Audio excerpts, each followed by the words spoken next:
Ayon kay Ed Calwag, kung titingnan ang istruktura ng lugar, makikita nating malalim ang ilog at malakas ang agos ng tubig. Posibleng magkaiba ang current sa ibabaw at sa ilalim ng ilog, kaya hindi imposibleng malunod ang isang tao. May mga nagtawas upang hanapin si Joros, ngunit ayon kay Ed, kung nakita man siya sa isang lugar sa isang pagkakataon, maaring wala na siya roon sa susunod na araw dahil sa patuloy na paggalaw ng tubig. Ang current ng ilog ay hindi tumitigil. Tuloy-tuloy ito at anumang sandali ay maaring lumakas muli ang daloy ng tubig sa ilalim na posibleng muling mag-wash out ng katawan ni Joros.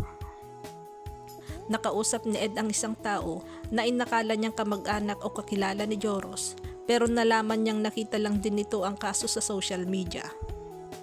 Sa panahong yon, nagsagawa si Ed na tinatawag na pagtatawas.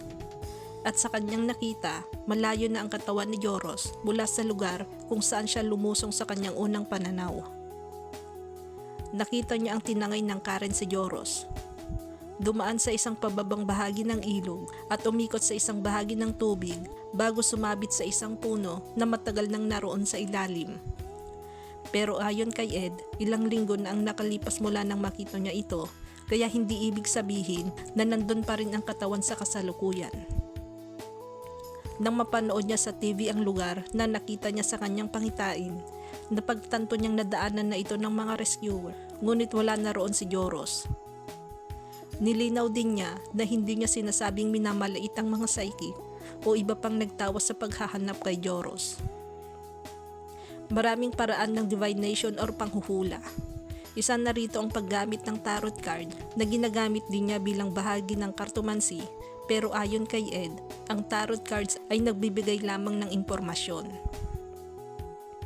Hindi ito direktang ituturo ang pisikal na lokasyon ng isang tao. Maliban na lang kung ang isang psychic ay mismong nasa lugar. Kailangang gawin ang tinatawag na grounding at remote viewing process upang mas matukoy ang eksaktong kinaroroonan.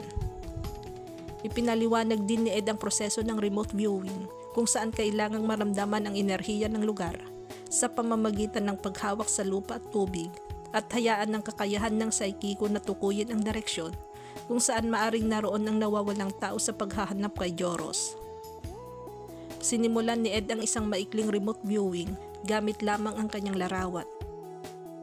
Nakita niya na madilim ang lugar, ngunit natanaw niya ang ilog mula sa pinaglubugan ni Joros.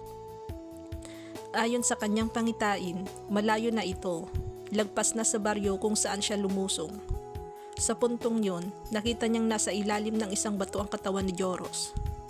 Bilang reference, sinabi ni Ed na nasa ibabaw ng naturang bato sa gawing kanan.